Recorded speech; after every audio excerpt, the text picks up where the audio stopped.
चौधरी साहब राम राम। खबर आप तक तो पहुंच गई होगी।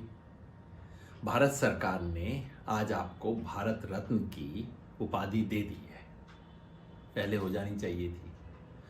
और इस देश के किसान ने, गरीब गुरबा ने तो पता नहीं कितने सालों से आपको भारत रत्न मान रखा था। जो आपके वारिस अपने आप को कहलाते हैं, आज एक दूसरे को बधाई दे रहे हैं, मेडल देने वाले को थैंक यू कह रहे हैं, उसकी जय जयकार कर रहे हैं। मेरा मन नहीं मानता। सच कहूं, खुशी पहले मुझे भी हुई, क्योंकि मैं उस आखिरी पीढ़ी से हूं जिसने चौधरी साहब आपको अपनी आंखों से देखा था, कान से सुना था। पिताजी की उंगली पकड़ के आपकी सभा में मैं गया था। तब मैंने राजनीति को समझना शुरू किया था। उनकी लाइब्रेरी से किताब निकाली थी आपकी, इंडियन इकोनॉमी, गांधीयन ब्लूप्रिंट। तब देश को, गांव देहात को समझना शुरू किया था। इसलिए जो भी, जब भी, किसी भी संदर्भ में आपका नाम प्यार से लेता है, मुझे अच्छा लगता है। इसलिए आज भी अच्छा लगना चाहिए था।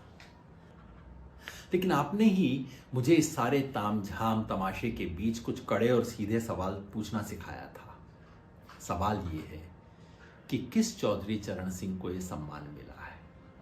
क्या उसे, जिसने कॉरपोरेट, पूंजीपति, शहरी, औद्योगिक विकास के मॉडल पे सवाल उठाया था, जिसने नेहरू से असहमति, विरोध व्यक्त करने का साहस दिखाया था? क्या यह अडानी की सरकार उस चरण सिंह का सम्मान कर रही है?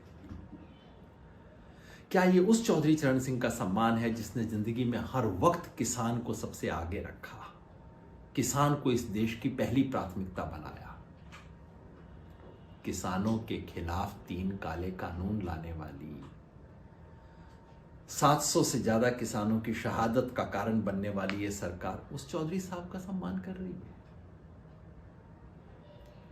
या वो चौधरी चरण सिंह जिसने जिंदगी भर हिंदू मुस्लिम एकता की वकालत की, हर बहाने से हिंदू मुसलमान में दरार पैदा करने वाली ये सरकार और पार्टी, क्या उस चौधरी चरण सिंह को याद कर रही है?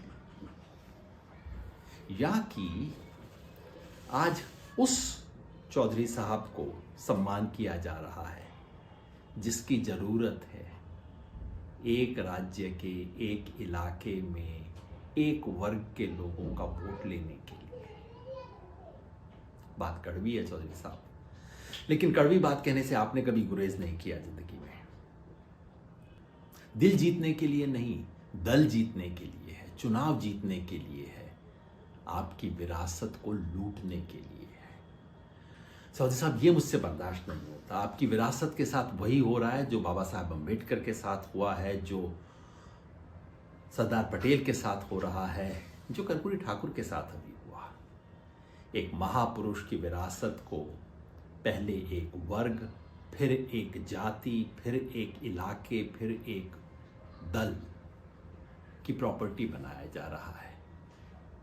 एक विशाल विरासत को बस एक फोटो फ्रेम बनाया जा रहा है जिसकी डील हो सके, और इस फोटो फ्रेम का इस्तेमाल पाप को ढकने के लिए किया जाएगा, 730 किसानों की लाश ढकने के लिए किया जाएगा, हिंदू मुसलमान की आग ढकने के लिए किया जाएगा।